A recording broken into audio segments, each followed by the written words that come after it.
When my bed left me, I feel alone and dread.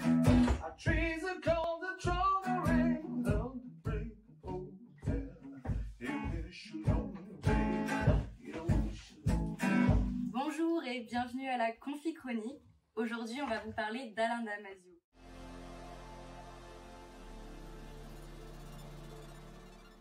Vous le connaissez certainement pour ses livres de science-fiction, tels que La Horde du Contrevent ou bien Les Furtifs, ou alors sa collaboration avec le musicien Ron sur le morceau de Bora Vocal. Avant de vous parler de ce morceau, on va d'abord revenir sur la vie d'Alain Damasio. En effet, Alain Damasio est né le 1er août 1969 à Lyon. Et son domaine, c'est donc d'écrire des romans de science-fiction dans le genre Black Mirror. Donc c'est donc un mélange de fiction et en même temps de réalité sociale et politique.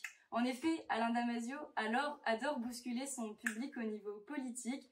Il essaie d'être le plus éloigné des nouvelles technologies. Par exemple, il ne possède pas de smartphone. Et en parallèle, il adore être au plus proche de la nature et des animaux. Et c'est donc cet environnement qu'on retrouve dans ses livres.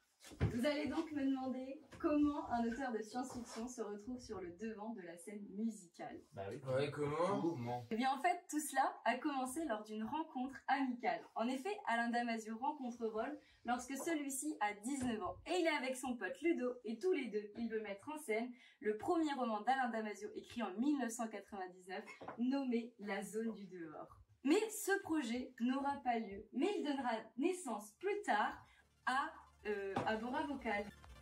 Et c'est ça qu'il faut tenir, mec. C'est ça qu'il faut putain de tenir. Lâche pas le couteau. Fais pas émousser, fais pas enfourner, fais pas profiler. Alain Damasio décide de s'isoler lorsqu'il a 32 ans pour écrire son deuxième roman, La Horde du Contrevent. En effet, il s'isole en Corse pendant 3 ans à raison de 20 jours par mois. Et évidemment, cet isolement est un peu difficile, mais il a un emploi du temps très strict. C'est-à-dire que le matin, il écrit et l'après-midi, il va faire du vélo, de la rando, ce que vous faites pas.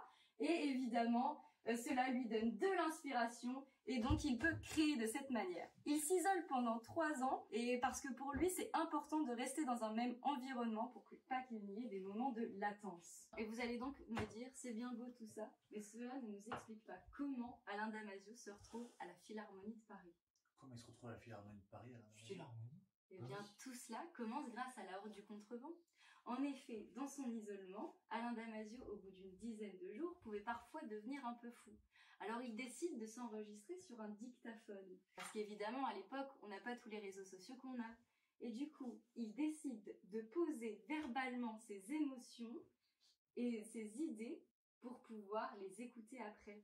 En effet, La Horde du Contrevent est un livre de l'autodépassement. Et à la suite de tout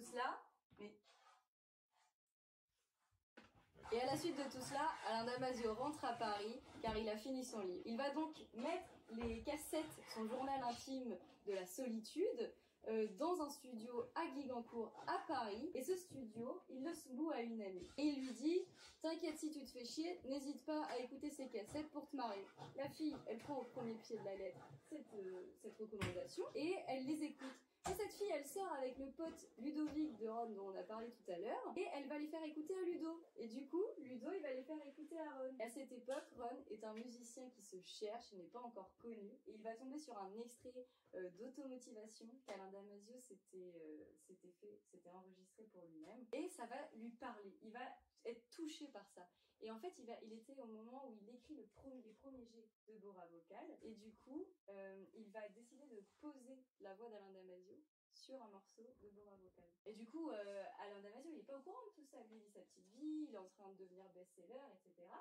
Et là, Ron, il a fini la musique et il veut la sortir. Donc, il faut envoyer un message à Alain Damasio. Donc, il lui demande. Alain Damasio, au début, il comprend pas. Il dit oui, il écoute la musique. Après, il se dit, mais voilà, mais je raconte n'importe quoi, ça n'a aucun sens.